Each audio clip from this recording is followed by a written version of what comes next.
Hello, and I'd like to take this opportunity to welcome everyone to the series Exploring Careers in Data Analytics. My name's Eli Drachman. I'm a member of the class of 2024 at Middlebury College, and I'd like to introduce this episode's guest speaker. I'm joined today by Nathan Weil, class of 2015, an analytics manager at the University of Chicago Crime Lab. Welcome, and thank you so much for joining us, Nathan. Thanks, glad to be here, and thanks for taking the time to talk. Nathan, this series explores a number of different professional roles involving data analytics. Tell us about the work you do involving data analytics and the focus of the University of Chicago Crime Lab. Yeah, so I work, as you said, at the Crime Lab, and we're based out of the University of Chicago. What we really do is we try to design, test, and then scale interventions and new programs that help reduce violence and also reduce the harms of the criminal justice system. And so, being at the University of Chicago, we sort of take an academic approach there. We work with a lot of folks who come from the public policy and economics departments, and try to build out sort of research studies from RCTs to other sort of more quasi-experimental methods, and really partner, very closely with civic leaders here in the city, whether that's in government or sort of leaders of social service agencies. So we're always looking for sort of new ways to improve, improve the civic life and reduce violence. And so we try to take that data-driven academic approach. I think a big focus of our office sort of throughout, the past several years has been trying to find new ways of using social service delivery to sort of proactively provide better opportunities for men and women, and it is often men who are involved in violence, but in communities that are historically underserved and continue to be underserved here in Chicago, but also around the country. And so I can give an example of one project that I work on, which is called READY, and that stands for the Rapid Employment and Development Initiative. And so in 2016 here in Chicago, there was a pretty large spike in gun violence and homicide, not too dissimilar from what we've sort of seen across the country in 2020 and over the past 2 years. And sort of in the wake of that spike in violence, a lot of civic leaders from the government sector, but also folks who maybe ran outreach organizations or anti-violence organizations and nonprofits, got together to try to design sort of a new holistic approach to reducing violence. And we at the Crime Lab were brought in as the research partner to help evaluate that program so that we could produce evidence that other cities could then use, if this program was shown to be effective. And so what READY does is it combines cognitive behavioral therapy, which is has been around for decades and is a way of sort of slowing down your thinking and sort of trying to be, I guess, more mindful in your actions, pairing that therapy with subsidized employment opportunities. And so giving men the opportunity to sort of go through that therapy and development programs in the morning, and then work shifts at these subsidized jobs through the afternoons. And so I think putting those two things together gives you sort of skill building for the future, but it also sort of keeps you tied in on both ends. I think we expected at the beginning that a lot of men might be interested in taking part in the program, because of the job opportunity. But I think as we've gone through, what we've heard time and time again is that they're actually coming for the therapy, and they've found that opportunity to be really valuable, and I think has been something that has been lacking in so many communities. So that's an example of one kind of social service driven approach, but it's really targeted at reducing gun violence. It's targeted at men who are at the highest risk of being involved in gun violence. So I think we're able to take that approach without bringing in the criminal justice system. That's a super interesting program. I'm intrigued by the particular interest in therapy and how CBT has been sort of used to mitigate that violence. Would you say it's even a more effective tool than the employment opportunities, or are they about? Do folks go to both? What's the reception like? Yeah, so I think it's hard to disentangle one from the other in the context of this program. Mm-hmm. The research design that we have is we actually launched the program as an RCT, or randomized control trial. So just like the trials of the COVID vaccines that we all sort of saw happen over the past 2 years, some folks were randomized into receiving this program, and some folks weren't able to receive it. There's when you're launching a new program, there's only so much funding, and so you essentially randomize as many men as can be funded in that first round into that treatment group. And so we're able to sort of compare those two groups to discern the effect of the program. Unfortunately, that design doesn't actually sort of help you disentangle the pieces of the program. But I can say that CBT has been effective sort of in a number of different settings.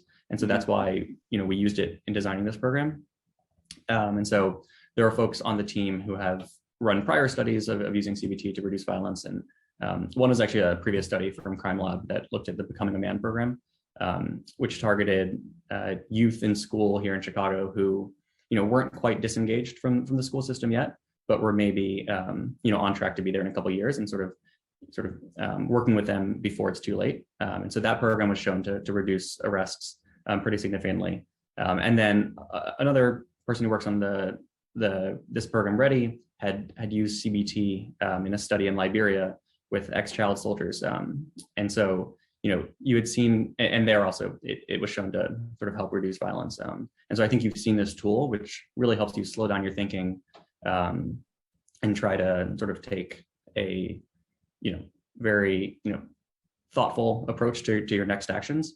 We've seen that work in so many different settings that, we wanted to fold it into this program here in Chicago. So along those lines, how do you go about collecting that data? Because I imagine people might not be so receptive to the idea that they're on a path that could lead to violence down the road. So what do those recruitment methods look like? Yeah. So at Crime Lab, we sort of we work on a number of different studies at any one time, and we've been around for maybe 12 or 13 years. And so we've been working with partners in government for a while. And so we have sort of master data sharing agreements with government agencies, and sort of have access to, large administrative data sets. And we're able to use those to sort of monitor outcomes for many of the studies. And so if we're ready, because we're working with a population that is at such incredible risk of violence, unfortunately, many men in the program will show up in administrative data as having been victims or maybe even alleged perpetrators of violence. And so we use those administrative data sets primarily from the police department to measure that follow-up. But I think what's also been interesting with the program is we've been able to use that data, not just to measure the outcomes, but to help men get into the program. So, we take this data from the police, which, in many cases, data police can be used to criminalize or sort of expand the reach of the criminal justice system. But we use that data to help the service providers better target men who might be at risk, and then refer them into the program without bringing the criminal justice system back in at all. So it's really helpful to be able to use that kind of large administrative data sets for multiple uses.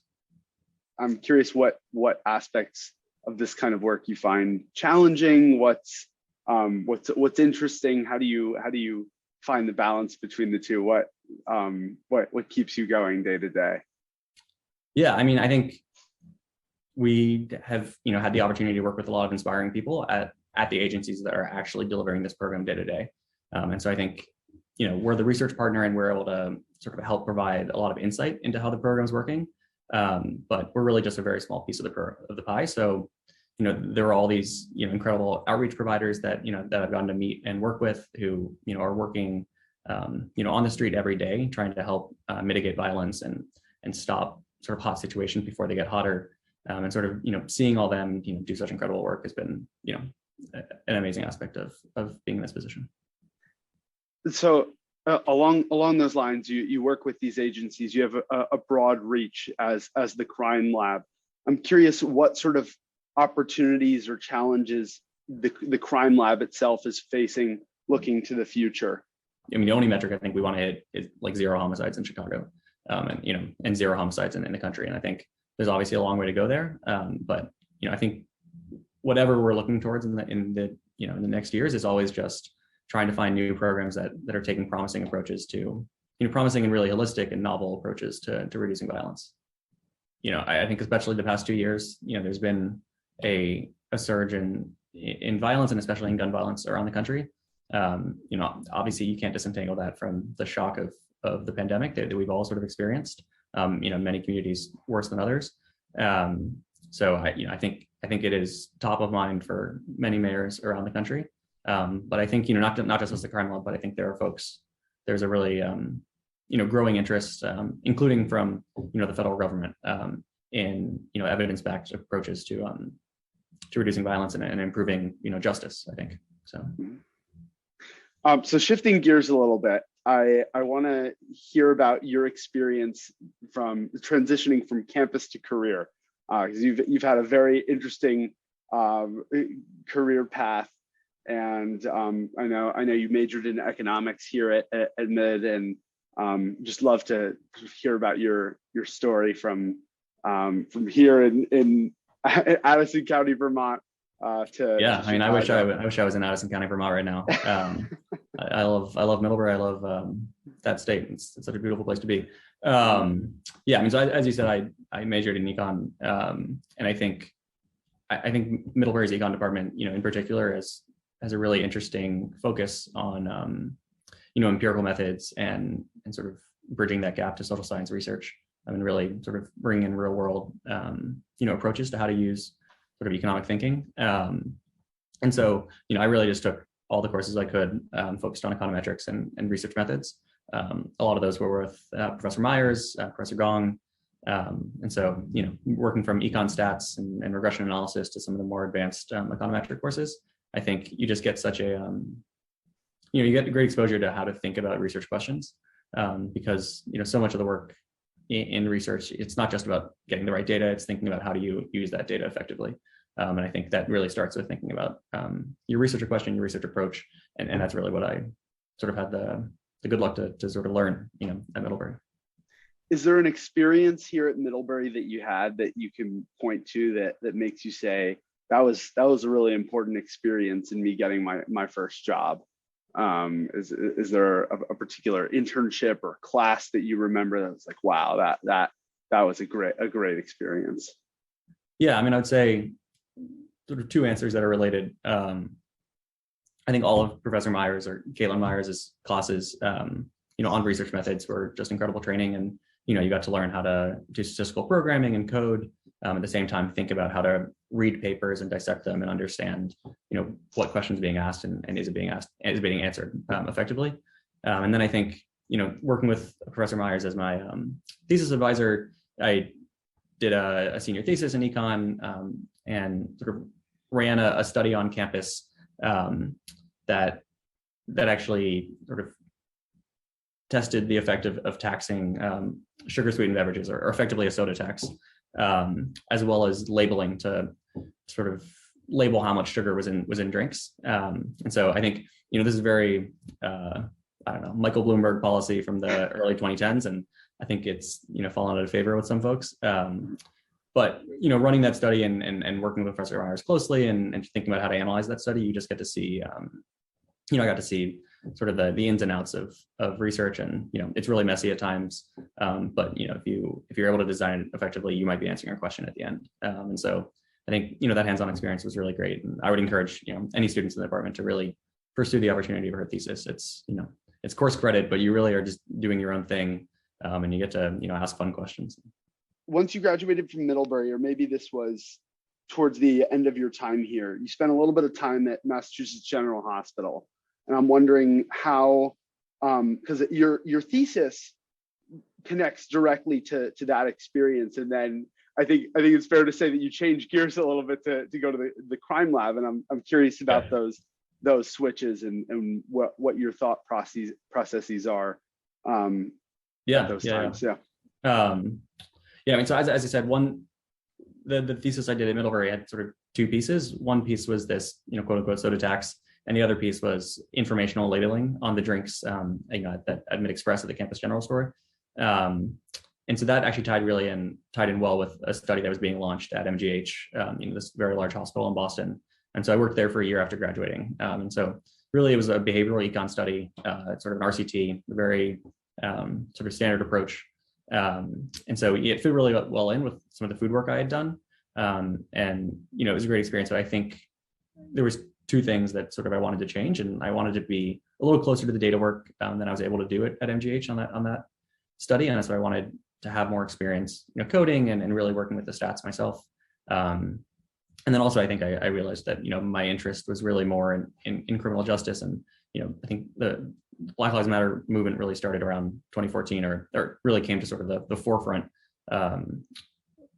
in the news in 2014. So that was in that year leading in to when I was graduating. And so I think, that really became of an interest of mine. And so we're moving here to Chicago and working at Crime Lab really put those two together. I was able to sort of build up the data skills and work really closely with that side of things, but focus on something that I think I was growing more interested in and continue to be in today. So along those lines of that transition to the criminal justice sphere, were there any trainings or sort of certifications or anything like that you did in preparation for that job, or how did you find out about the job? How did you get involved with them? Yeah, I think I honestly can't remember how I found out. We've been around, Crime Lab had been around for a bit then, and so their research was starting to get first pull. I think BAM, the Becoming a Man program, was maybe the results were sort of coming out around then. In terms of training, I think a lot of that came from Middlebury, and so you get the opportunity to, in so many of those classes that I described, the regression, econ, stats, and you actually get these opportunities in other departments as well. In political science, there's a class that Professor Bert Johnson used to teach and maybe still does on sort of empirical poli-sci methods, and I'm sure there's similar courses in some of the the departments that are all in BioHall and in biostats and so on. And so you really just get this hands-on experience in working with data and answering research questions. And so I came in and sort of had some of that experience, and I think the downside to classroom experience is sometimes you're working with canned data that sort of leads you to the place you need to get to pick up that skill. And so I think there's no better practice than just diving in the real world and sort of working with messy data, learning how to clean it, learning how to think about what are the issues that come up, and sort of solving those problems on the spot. So I think it's something that comes with time, but I think there's lots of opportunities for folks to get those those first attempts at it, both in class and also sort of on the side if you want to use data to predict your March Madness entries, use it for fantasy football. There's lots of fun ways you can use it if you want to.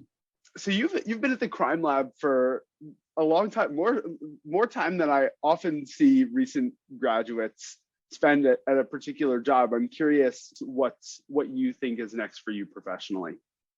Yeah. So I've been here for a little under 6 years, but it's been really incredible. I think I've had a lot of different opportunities to work on different projects and sort of get a sense for such incredible work that's going on in Chicago. And so being here for it is a longer period, I think, than many folks may stay. I've just had such great exposure, I think. And we actually have some other Middlebury grads that have been here as well. But I'm actually leaving in a few months to pursue graduate school. I'll be going to Booth, which is the business school here at UChicago, and pursuing an MBA. So I want to sort of take the research work that I've done and thinking about how programs run, and sort of use the MBA to think about how to sort of get a bit more hands-on into the program delivery. I'd like to sort of stay in related to the public sector, and so I'm looking at maybe working in philanthropy, where we've had working at Crime Lab. A lot of the research that you do is is funded by philanthropy. Some of it may be funded by the public sector, by the NIH, by local agencies, but a lot of the funding comes from the philanthropic sector. And I think I've been able to see how that funding really helps propel a lot of our understanding of how programs can work, and helps launch new ideas. And so when you're able to show that a program works, hopefully then you can hand it off to the public sector and City Hall, the federal government, and they can sort of take it on and fund it at scale and really help deliver it to millions of people, really. But I think there's an interesting niche for philanthropy to sort of help launch these small programs, 1,000 people at a time, to provide that evidence for the public sector. And so that's maybe where I'm looking, but maybe we'll have to come back in 2 years and talk again. That's exciting. Yeah, I'll make sure to follow along. That sounds like a very very interesting area of work. Given your experiences that we've discussed, and what now from Middlebury, what advice can you give to students like myself at Middlebury who are trying to look for places to find that first job, or to find academic direction? What advice would you have for us? Yeah, I mean, I think I would say in the data world, there's nothing better than hands-on experience. And I really do think you can get that while at Middlebury. So, taking a course that, involves statistical programming, whether that's in Stata, whether that's in R, whether that's in Python, it's going to change the way you think about working with data. And it'll give you, an opportunity to mold it in your own way. But also you really can, practice those skills outside of class as well. And so, you can go to Kaggle, which is like a website that runs sort of data competitions. And they have tons of free data on anything from Spotify streams to, fantasy football to weather patterns. And so download some data set that you think is fun, and just start to work on it. Open up R, which is free to download, and just start to work with those data. And I think once you do that, you'll get a sense for if this is something that's fun to you. Not everyone is going to enjoy statistical programming, but if it is something that's fun with you, just keep rolling with it. And then I think the best thing you can do when you're interviewing for a position or trying to get a role in the data world is really just be able to talk about a project that you've done and just talk about it in detail. Like what were the data you used? What were the problems with the data? What question were you trying to answer? Were you able to answer their question?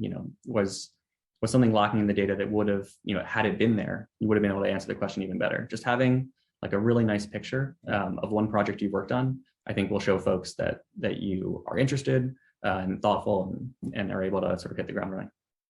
One idea that comes to mind is, I'm not sure if you're familiar with the Center on Terrorism, Extremism, and Counterterrorism out of Monterey.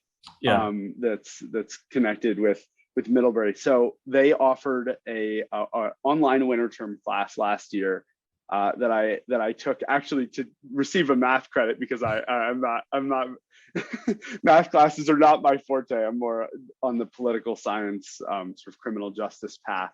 Yeah. And it turned out that in that class, one of the things we did was use R to analyze Twitter for specific search terms related to online extremism.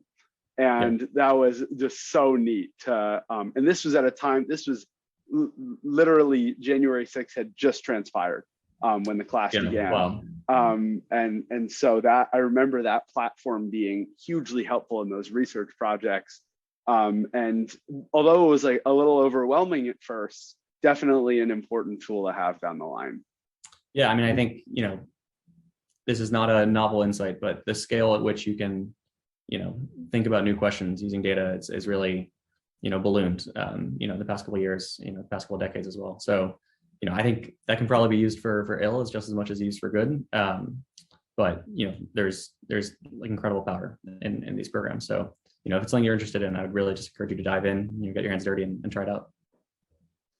I'm curious what kind of skill sets that either you have or you've noticed in other folks in the field that you think have made either yourself or your colleagues successful in this area of work. Yeah, I mean, I think more than even like facility with programming and coding, I think what matters most is how you think about the question you're trying to answer. And so, I think the most important thing when you're starting a project is really just stepping back and trying to say, what's the end product I'm trying to get at here? And if you can think about that, coherently and draw out sort of a thoughtful path, I think you'll be able to fold in the data that you need to get there. But sort of having that sort of bird's eye view and being able to keep that in mind, because sometimes it can be really easy to get lost in the data work. You might be trying to fix like a bug in your code, and that is, can feel very detached, I think, from the problem at hand. But I think it's important to, understanding the question at hand is going to help does this bug matter, right? Not every, script has to be, as efficient as possible. But thinking about, your general question is going to help where you need to improve efficiency, where you need to improve accuracy. And so, just always taking that mindful approach. Mm-hmm. And so, I know it's been a few years since you graduated, but I'm wondering, even from the point at which you graduated, even while you were in school up until now, how do you go about finding opportunities, whether they be career opportunities or so at Middlebury, they're recommending that we use platforms like Handshake and Mid to Mid. which allow us to, Handshake allows you to sort of search a broad database of employers that are offering students a vast array of internships and opportunities. Mid allows you to connect directly with Middlebury alumni who can help you network and find housing and find internships and just generally get to know people in the Middlebury community. I'm wondering what kind of opportunities like that you've had. Yeah, I'm not sure all of those systems were up and running when I was at Middlebury. I feel, quite old saying that. But no. I think, I would focus on those, for sure. If you're interested in crime lab, reach out to me. We have, I think, 3 other Middlebury students, ex-Middlebury students here. Emily Selch, who was in my year, Connor McCormick, who I think was class of 2018, and Dylan Fitzpatrick, who's maybe class of 2011. He's a research director here, actually. So I think Middlebury punches above its weight at our office per capita. So definitely just reach out to us. But I think in the academic sort of world, if you want to sort of work in this sort of this space that's sort of halfway between sort of data consulting and a think tank and sort of keep the university system, honestly, Twitter is a great place. Follow academics that are doing work that you're interested in. If you see a study or if so many studies get written up in the New York Times, just read that, see who wrote the study, and then follow them on Twitter, and they'll post when they have research assistant opportunities. So I think really just think about what am I interested in, what's my passion, and then look for the professors who are working in that space, and they're always going to need research assistants. And then you can reach out and say, I've built these skills in my regression analysis course, here in Middlebury, and learned to use Stata and R, and I'm so interested in the research you're doing on X, Y, and Z. Would love to help out, and I think you'll always be able to find a way. Nathan, thank you so much for doing this interview. I've thoroughly enjoyed it, and I think it's going to help a lot of students prepare for their first career destinations. Yeah, for sure. Thank you so much for having me. And as I said, always happy to talk to any Middlebury grads that might be interested in the criminal justice space, the data space, the academic research space, and so just send them my way. I'm happy to talk. So thanks again. This concludes the episode within the series Exploring Careers in Data Analytics. In closing, I want to encourage viewers to tune in to get career perspectives and advice from a number of professionals in a broad variety of organizations and our other episodes in this series. I also want to encourage you to tune into other MIDDVantage series, which can be accessed through the Events and Programs tab on the CCI website. Thanks again for watching, and hopefully we'll see you again soon. Thanks.